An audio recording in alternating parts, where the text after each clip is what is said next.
Hello, and welcome to Come Play With Us, a spooky storytelling podcast. My name is Leela, and I'm joined by my evil twin, Ruby.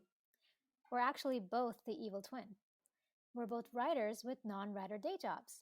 We believe in the power of great storytelling, so we've invited guests with the challenge of weaving a tale about real-life hauntings and paranormal activities with the sole purpose of scaring the shit out of us.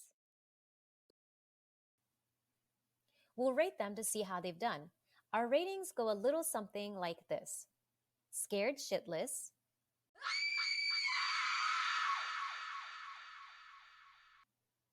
some chills, and I think I'll be able to sleep tonight.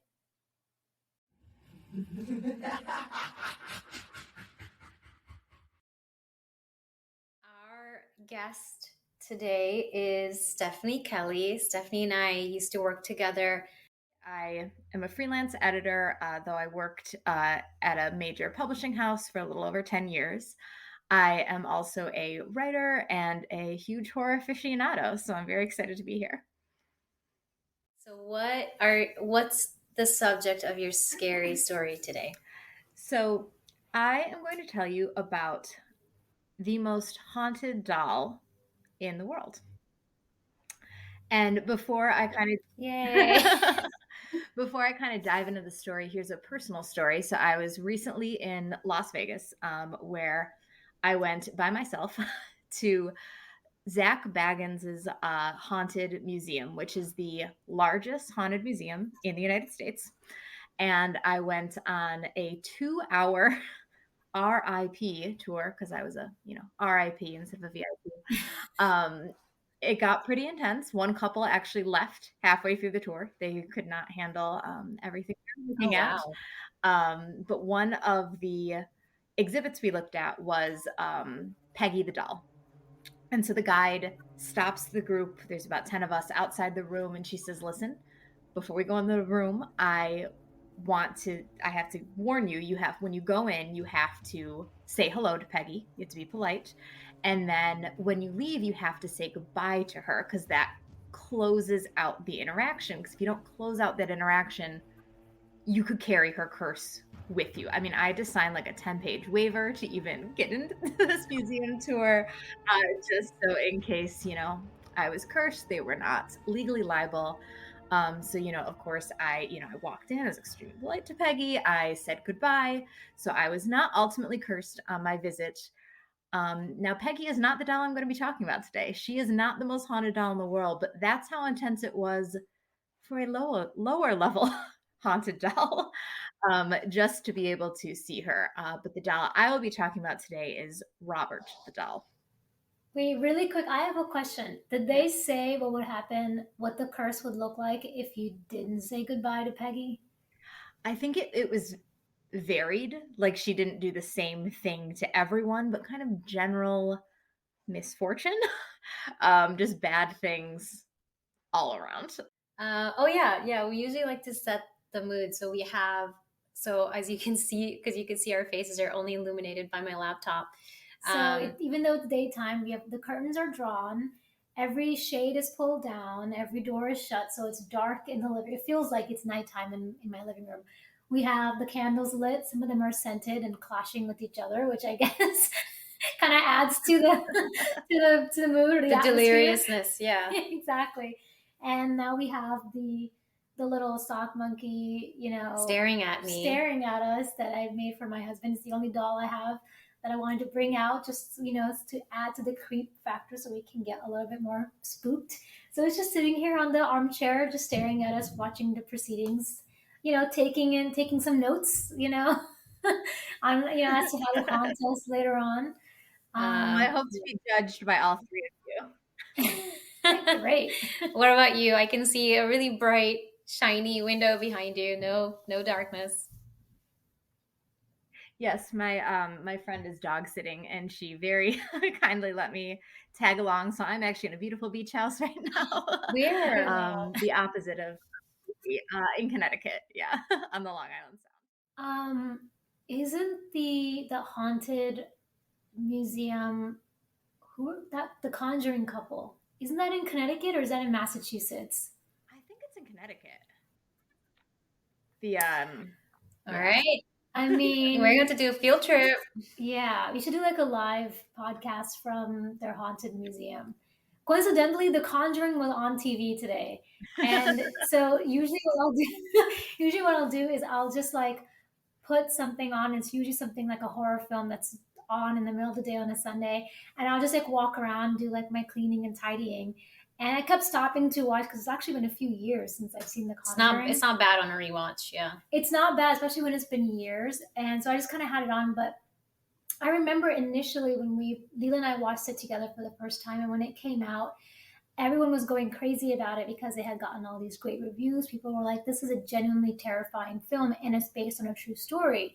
So Leela and I got really excited and we went to go watch it. Well, we didn't go to watch it, we just watched it like at home. And I was so mad because I think it was within the first 5 minutes, it completely took me out of the film and the events because it was talking about a witch who was hanged during the Salem witch trials and how she ends up like cursing this family or this home. There's like the scary tree outside, and they weren't real witches. They weren't real right? witches. They're just like, regular people. And I was so mad because I was like, that was the whole Salem witch trial thing was like political. It was like vendettas. It was, but it could be like her revenge curse, like in Have you seen Paranorman, Stephanie? I have, but a long time ago. Yeah, that movie made me cry. So that has like a revenge because it has a revenge. Yeah, it has a revenge. It has a revenge witch curse. Because I guess for me, it felt like they were saying that the Salem witch trials were real. Yeah. And I was like, you guys now just are treating your audience as like these super feeble-minded people who believe that was real and that there were really witches at some. Yeah, but point. Okay, well, It took me out. Let me just go back. The Warrens are like retrospectively aren't like they are sometimes seen as people who just took advantage of certain situations. Anyway, let's hear about Robert the Doll. Let's do it. Okay, take it away. So as I said, Robert is the most haunted doll in the world, and he now spends his days at the Fort East Martello Museum in Key West, Florida. He stands just under 3.5 feet tall, which is the size of a human toddler. He has eyes made of black marbles, which give him a dead stare, and due to age, the fabric on his face is now pocked with holes. He holds a teddy bear that his owner made for him, a doll for his doll, though you'd be forgiven for assuming that he's holding a demented chihuahua. He wears a sailor outfit that is once believed to have belonged to Robert Eugene Otto, who went by Gene, who was Robert's companion for over 6 decades. Though that wasn't the only thing that they shared. According to Corey Convertito, who's the curator of the museum, after Gene was married, he and Robert still shared a room while his wife slept in separate rooms. Okay, so really what? Companion in the truest sense. Okay. I'm going to Google what he looks like. Yeah, I want to Google this too. Yeah. So he was an eccentric artist from a very prominent Key West family. Oh, shit. Oh, Ruby. Yeah. Okay. Yeah. How horrific. Let me see. That's Robert. Yeah, that is a demented chihuahua. Okay. Robert, blank, dead stare. He has his little demon legs crossed. Wait, can I see his shoes? Are those his legs? Or let me see. He has his little demonic feet crossed at the ankle. He's so casual in his just demonic. Yeah. All right. Okay. Carry on. I'm going to put a picture up. I'm going to keep his picture up in front of us. So before I get more into Robert, though, I do want to give a little history of haunted dolls. So according to journalist and writer Linda Rodriguez McRobbie for an article in the Smithsonian magazine called The History of Creepy Dolls, the phenomenon of many humans, mostly adults, seeing dolls as creepy is a bit of, as we were saying earlier, the uncanny valley. They look human, but they aren't, and so the differences between human and doll become all the more noticeable and also uncomfortable. So dolls have been around for thousands and thousands of years, but it was in the 18th and 19th centuries that they became more realistic, while automatons, which is like, a mostly self-operating machine like the coin-operated fortune tellers on boardwalks, were able to accomplish more complex and impressive feats. In fact, those coin-operated fortune tellers were actually introduced during the golden age of automatons, which was between the years 1860 and 1910. Much older than I thought. So it's no surprise that creepy dolls and automatons became an entire genre. And it's generally agreed that the first story of its kind was by a German writer named E.T.A. Hoffmann in 1816. But That's our boy. That's our dude. We love Hoffman. It's a story. It's Coppelius, right? Coppelius, and he has that daughter, and she's an automaton, and yeah. So, but in that Hoffman story and many that followed, it was the creator of the doll that had evil intentions. And it wasn't until the 20th century when movie magic, was significantly advanced to, as McRobbie says in the article, transform the safely inanimate into the dangerously animate, that the dolls themselves became actively homicidal. Sorry, so they were like, okay, now's our chance. Yeah. Exactly. So one of the first and most famous examples of this was the Twilight Zone episode, The Living Doll, which aired in the 1960s. But of course, now we have the Annabelle movies, also based on a Ed and Lorraine Warren case of the haunted Raggedy Ann doll. Megan just came out. It's a very fun movie about an evil AI doll. So I bring up all this history not only because it's interesting, but because Robert the Doll is a doll who's said to be actively evil, and he was created in 1904, decades before his story could have been inspired by the media rather than the other way around. Though, of course, there is a horror film franchise based loosely on Robert, but the first film was released in 2005.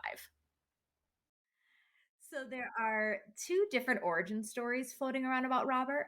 What they agree on is that in 1904, when Robert Eugene Otto was 4 years old, he received the doll as a gift. As you've already probably gathered, Robert, who, as I said, was a member of a prominent Key West, Florida family who became an artist, gave the doll his own true first name, while he used for himself a nickname of his middle name. So some stories claim that the doll was given to Jean by a Bahamian servant of the family, either as a gift or as a retaliation for wrongdoing. But it seems more likely that he was actually a birthday gift from his grandfather, who purchased the handmade one-of-a-kind doll from the Steiff Company while he was visiting Germany. Some people believe that Robert was commissioned and made in Jean's own image, not least because he literally is still wearing Jean's clothing to this day.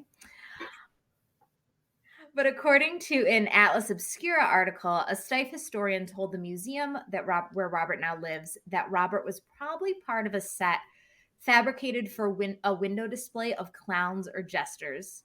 Because what could be creepier than Robert beginning his existence as a clown? Yes. Yeah, exactly. So the Steiff Company who made him has a fascinating and ultimately kind of charming history of its own. The company was founded in 1880 by seamstress Margaret Steiff, who noticed that children were playing with her elephant-shaped pincushions, and she ended up designing many animal-shaped toys for children. Her nephew, Richard, joined the company in 1897 and gave it a huge boost by creating toys inspired by drawings he made at the zoo, most notably bears. Now, unaware of what was going on in Germany, an American company was inspired to make teddy bears after the famous story about Teddy Roosevelt and the bear that went early 1900s viral. But the Steiff bears were actually first, though the popularity of teddy bears ended up becoming a huge boon to the company.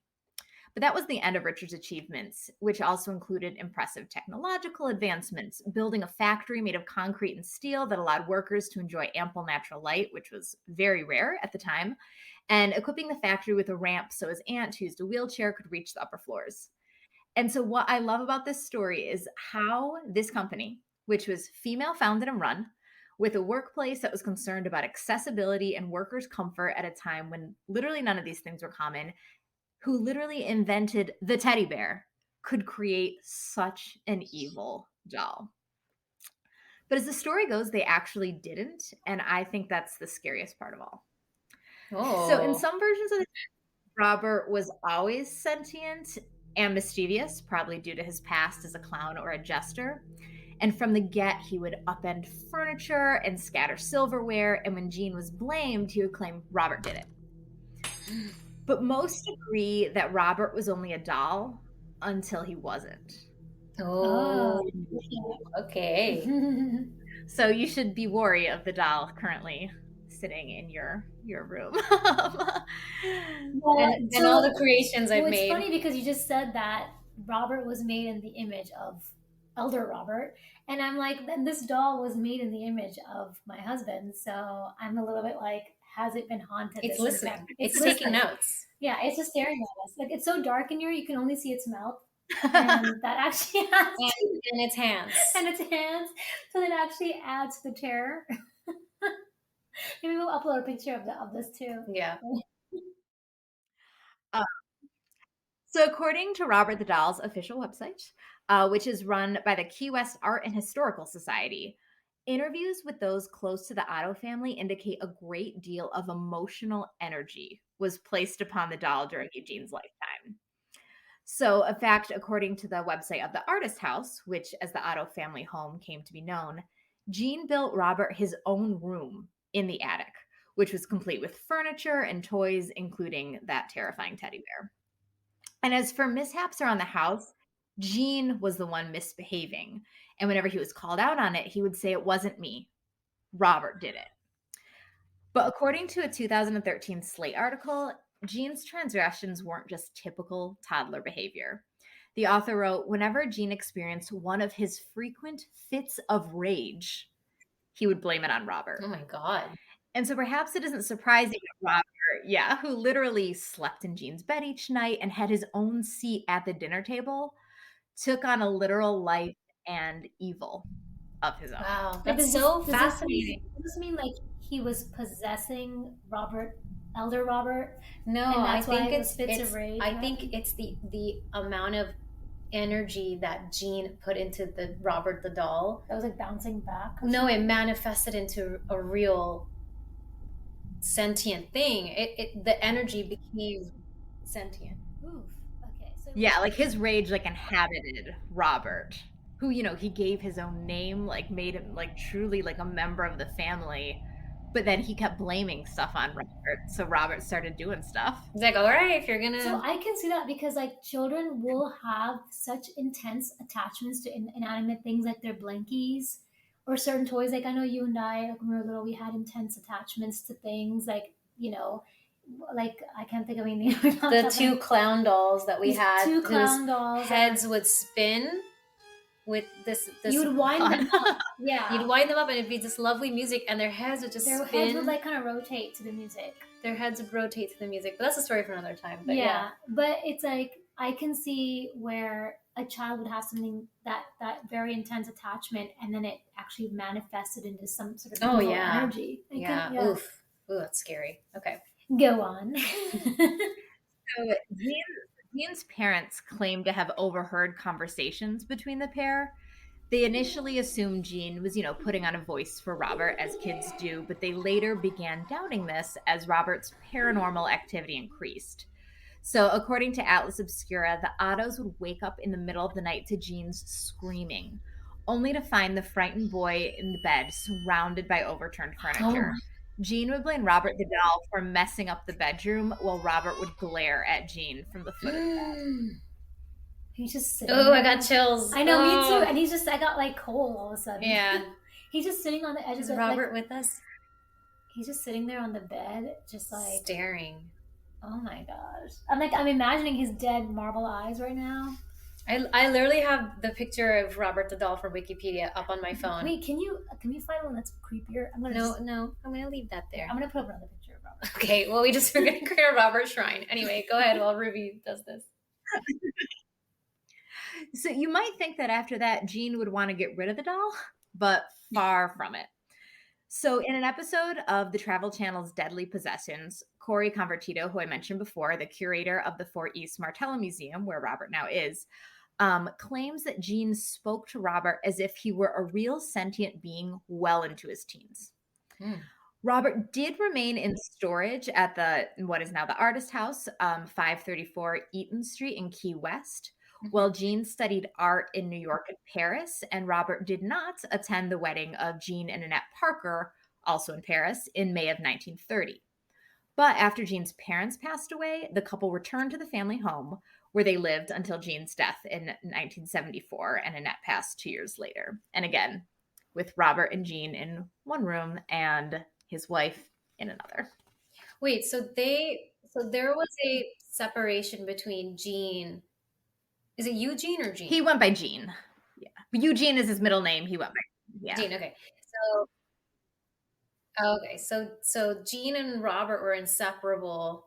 And then when did they separate? So when he studied art, so in college in New York and Paris, and then he ended up getting married in Paris. So they were apart for a couple of years, but when he inherited the home, he just went right back. Yeah. Oh, and also Robert was not invited to the wedding. I was gonna say he wasn't invited to a wedding. Ouch. Whoa. Like companions, best friends. Went through a lot of crazy shit. Went through a ton together. Yeah. Okay. Oh, by the way, I found this photo, which is just a lot more terrifying because the dead marble eyes are staring right through our soul. And he still has little feet crossed at the ankles. Okay. Yeah, what's with the feet crossed?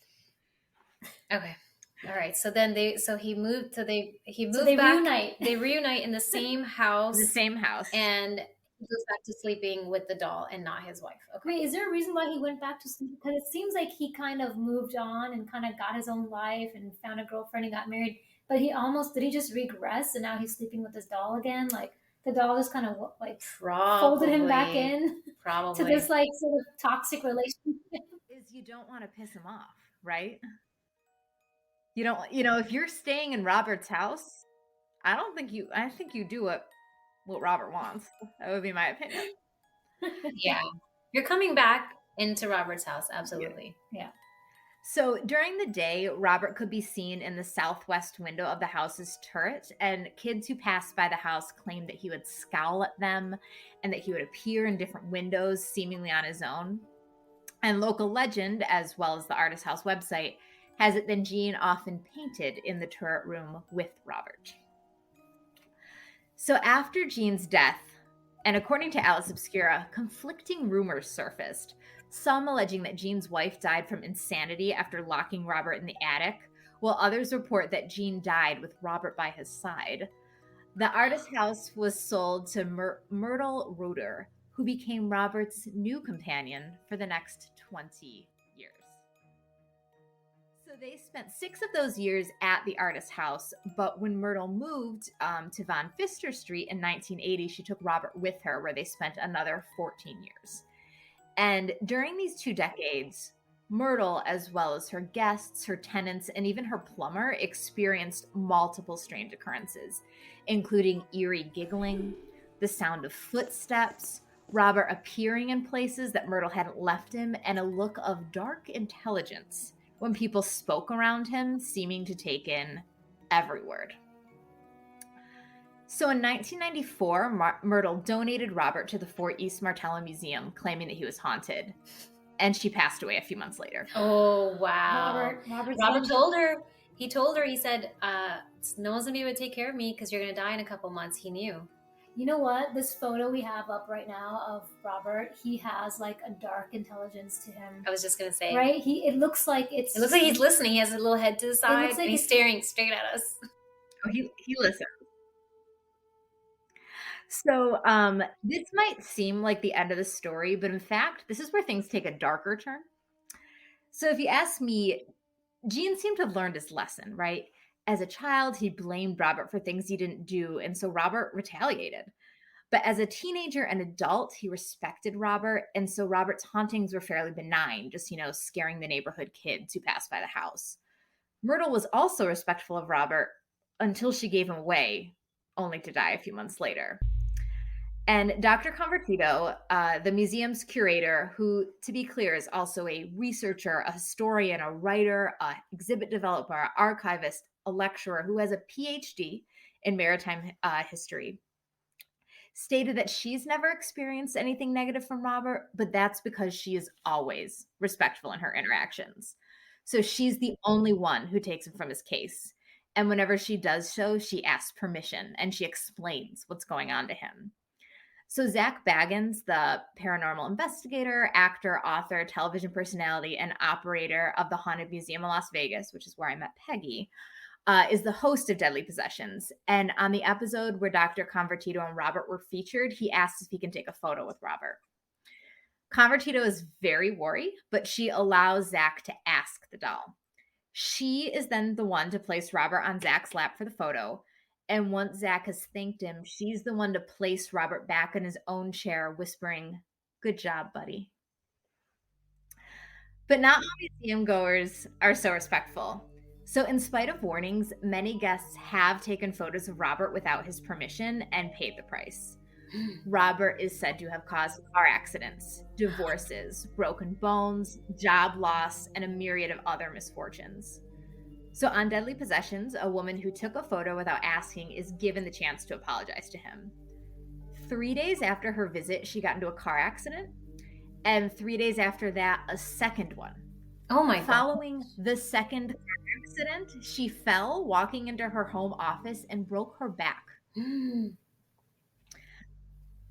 So when Zach asks if she's ready to apologize, she tearfully tells him, "It's been 2 years. I want my life back." Oh my God. But not everyone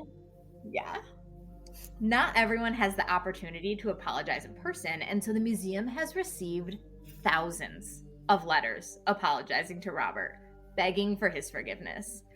The museum saves and catalogs each one, and Robert only seems to grant forgiveness to those who are truly sincere. Meanwhile, Robert's old home, the Artist House, has been turned into a B&B, and guests can even stay in Robert's old turret room. Now, even though Robert himself isn't physically present there anymore, smart guests are still careful. Part of a TripAdvisor review reads, "Thank you, Robert, for letting us have such a wonderful stay." So to me, Robert's story is not just about a creepy doll. It's about the insidious nature of evil and the power it has to take over if only we give it a chance. Robert may be the cause of pain and misfortune, but only because of an oft-repeated lie over 115 years ago. Robert did it. Wow. You know what? It's so fascinating because often when we think about like evil dolls, it's like the doll is the one that's causing it. Like Chucky. Yeah, Chucky's running around murdering people. We're obnoxious. Well, no, not just obnoxious, but like it's more worse than like a haunting. It's like you will get a divorce, or you will get into a car accident, or you'll go bankrupt. Like it's just like almost like It's petty. a little petty. It's a little petty. It's no longer like supernatural. It's like real life. It's like he's gonna break your heart. He's going to make sure that all your friends hate you after like He's gonna like create the burn book, and he's gonna tell all your friends. And he is Regina George. He's gonna Regina George. I don't want like awful things like that to happen. I don't want to lose my job. Right, like they're not hauntings, and it's like what's so funny is hauntings you can kind of put that into the fantasy, but this is like real life. He's gonna screw up your life. He has a vendetta. For me, I feel like just going with the theory that Jean's young child, bratty, delinquent energy went into Robert the doll, and then the fact that like if you think of a time capsule where it's a 6 or 7 year old kid still trapped in that doll, of course that 6 or 7 year old bratty kid's like, "You didn't thank me." You know how tantrums when they have tantrums, they say sorry to me, because they really feel entitled to their anger. And it makes me feel like that theory is so spot on, because I could totally see a really bratty, angry, rage-filled 6 or 7 year old being like, "You didn't ask my permission, take my picture, you need to be respectful of me." And everyone who's respectful doesn't end up getting divorced, but like when you're not, then you're screwed. But that was great. And I think it makes sense in like Jean was the one doing the initial things, right? Like he was the one overturning furniture, blaming it on the doll. So Robert is only doing something that I guess a person could do. You know what I mean? It's not, oh, ghosts are swooping in your window. It's like, no, you lost your job. Like that's something that a person could like be involved in. Maybe we should just thank Robert right now for letting us cover his story. So thank you, Robert. Thank you, Robert, for letting us. Hey, let's pull the picture. We'll say it to the picture. We'll say it to the picture. Here, let's show the picture to Stephanie one more time. just to see it. Go ahead, just get it in her heart. Yeah. No, I want to thank Robert as well for allowing me to research him and to share his story. So thank you, Robert, for this opportunity. Thank you, Robert, for inspiring us. Thank you for being a part of our podcast. Thank you, Robert. Thank you for adding some richness to our podcast, giving us some creepy crawlies. We respect you. We honor you. We love you. We empower you. Please don't have me get a divorce. And please get us listeners. We appreciate thank you. it. And you know what? Thank you, Albert, for being our guest as well. Yes. And thank you for, I'm like looking into its eye while I'm saying this. For too long. So, okay. So what we do is we rate our guest's story. So we have 3 ratings. Okay. So the first rating is, so there's 3 levels. There's, I think I'll be able to sleep tonight, which sounds like this.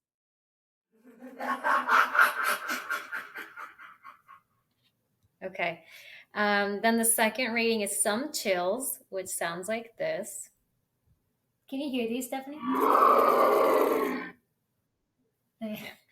And then the third rating, which is everyone's goal, is scared shitless, which is this one. Okay.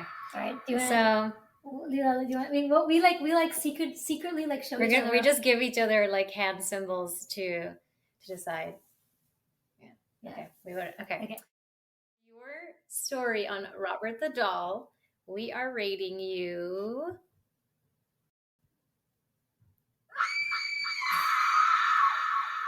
Which means scared shitless. Yay! Let's talk it out. So yeah. Okay, so I would say at first I was like, okay, this isn't really that scary because I wanted some murder. I wanted just more just more, I guess, what you can see more physically, right? Blood and guts. Yeah. Blood and guts, because that's what we're used to physically. We're used to that with like the movies we watch. It was the moment. There was 2 moments, and I'm actually getting chills while talking about this. There are 2 moments that really got to me. It was when you said that it's not so much like, a personal haunting, but like the misfortunes it can bring, which that could be a myriad of things in your life, right? We all want to believe that we're charmed, but we don't believe that there's a curse been put on us, and it's his curse. The moment I think that really got me was when Leela said, let's take this moment right now to thank Robert. I had chills going up and down my back when I was thanking him, and I was looking into his dead eyes in that picture and thanking him. And he's looking at her with a little head turned to his side. And my thank you went on for so long, right? Like I was talking for so long because I was like, I just need to cover all my bases. I know, and I had to cut you off. It was that last bit when we had to make sure that we thank him. Yeah. That I was like, it felt like, it was like he's in the room with us. He's in the room with his us, and he's waiting, here. And he's ready, and he's like, one false move, bitch. And I think for me it was the energy manifesting into Robert. I think that's something that in paranormal stuff, it's the energy left behind by a person dying. It's their ghost or something like that. But this being a living, breathing child, basically imprinting onto a doll in real time, I think that was really scary. And I think what scared the crap out of me was Robert's curse that is just so specific to you and is so unseen and is all around you. And one false move and you're screwed. And there was an absence of blood and guts, but it's just what you did in your storytelling is that you made us feel that uneasiness without a jump scare. That was great, Stephanie. Well, the episode, thank you. I worked really hard on it. The episode of Deadly Possessions is worth watching because it is this woman who is so educated and so, has such a resume of academia behind her. Like the way she's not looking at the camera. She's literally like kind of whispering. She's like, "Good job, buddy," and like that. I think that's what got me. Like there, she's not playing around. This is her job, and she takes it really, really seriously. And Zach was like, "Oh, can I put him on my lap?" And she's like, "No, I will do it. He knows me." We have this like level of like respect. Funny because I've seen it. I've seen on Netflix. Like the other night, we were looking for a horror film to watch, and there was like a Robert Dahl film, but there was like another Robert. I don't think they were connected. There was like not one but two Robert Dahl. I'm gonna watch it films. now. I'm gonna watch it tonight. So I did that thing where I don't know, you might know about this, Stephanie, where you put in a code into Netflix to pull up different types, different genres. Yeah, of horror it's films. this like cheat code that you can put in, and it's numbers. I think you can I'll text it. Google I'll text it to you. Yeah. I'll text it to you. And so you can choose like, okay, I want demonic. So you type in like the code for demonic. It's like, oh, I want supernatural. So I think I typed in supernatural, and there was like multiple. I think I saw like at least two that looked like two different movies about Robert Dahl, and I was like, I need to find like every Robert Dahl movie that exists because Netflix has billions, I think, at this point of films. So like, I need to find these and watch all of them. So that's basically like my next few days. So I think there are 4. I think there's 4 in the series about Robert, but they're loosely based. So this was awesome. I hope this was great. I hope you would want to do this again one of these days. Yeah, absolutely. No, I had a lot of fun researching all of this. Thanks so much for listening. If you'd like to get in touch, you can reach us at podcomplaywithus@gmail.com. We'd love to hear from our listeners. So if you have real life ghost stories or paranormal encounters and you think it'll scare the shit out of us, please send them in. Until next time, goodbye. Bye.